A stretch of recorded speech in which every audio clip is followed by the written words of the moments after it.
The ocean is a desert. He sits there. He sits at his desk with an open notebook and three black rolling pens. The damn window is open and it's bringing in a breeze. He will get to work as soon as he stood up and closed the window. He can't bear the breeze. As soon as he's closed the window, his throat feels parched. It's been parched all this time, but only now after closing the window to stop the breeze has the feeling of parchedness made itself known to him. He decides to go downstairs and fill a cup of water, after which he'll return to his desk and get to work. Humans need to hydrate, he thinks to himself aloud. In the kitchen, his cat is meowing an angry meow. He looks at Tanya's food bowl and sees it's empty. He will have to fill it with cat food, and afterwards he can return to his desk and get to work. After he's filled the bowl, Tanya begins eating like a spoiled child at a fast food restaurant. He smiles at this, and just then his phone rings. It's his friend, telling him he better come quick uptown. The awards ceremony is about to begin, and all of his friends are very excited to see him. He wants to ask what ceremony his friend is speaking about, for he doesn't know what his friend is going on about, but instead says, "What should I wear?" He arrives at the ballroom uptown wearing a brown suit coat, because that's what his father wore to work at the university. His dead father, who he misses very much. Once he's inside, he sees everyone he's ever known, except his dead father, and they are so excited to see him. His tennis partner kisses his forehead and says, "You did it, you old son of a bitch." His cousin shakes his hand firmly.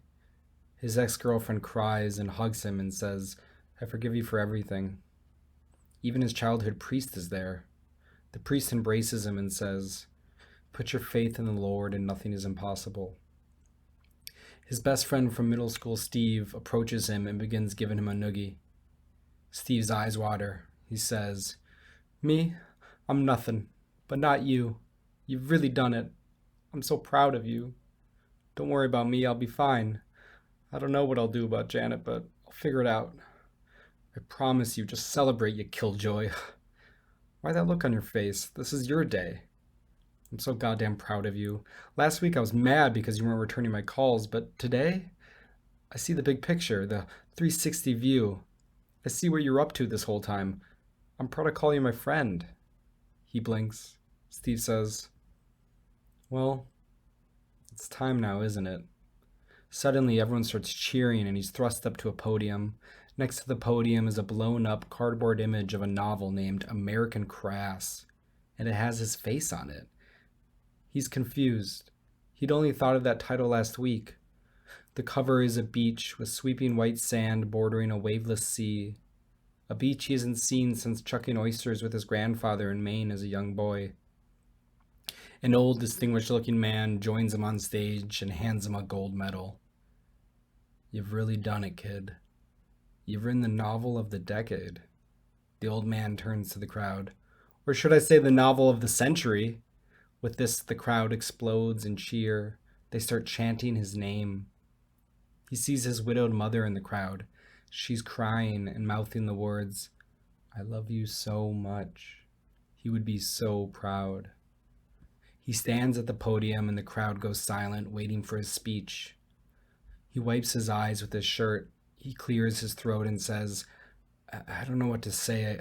I don't feel I've earned this." His old college roommate yells, "Oh, you deserve this. We all love you very much." The crowd cheers.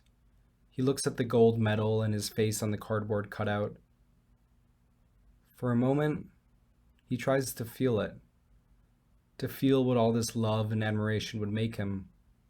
What kind of person would he be if he just accepted it and let it all in? He pauses. The crowd watches his every twitch. This isn't mine. I don't deserve any of this. I don't want to be entangled, engulfed in all of you. I need to go to work. He abruptly walks off the stage and heads to the exit.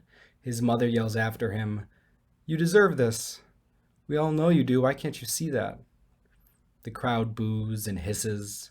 The priest throws a half-drunken glass of champagne which hits his back. His father's brown suit coat is stained with supermarket champagne. He arrives back home and Tanya's pissed on the rug. Tanya doesn't like getting left alone. He cleans the pee with a zen-like attentiveness and returns upstairs to his desk. He sits there. He breathes. His open notebook and 3 black rolling pens glisten in the midday sun. He is going to get to work. He feels a breeze. Somehow, the window is reopened.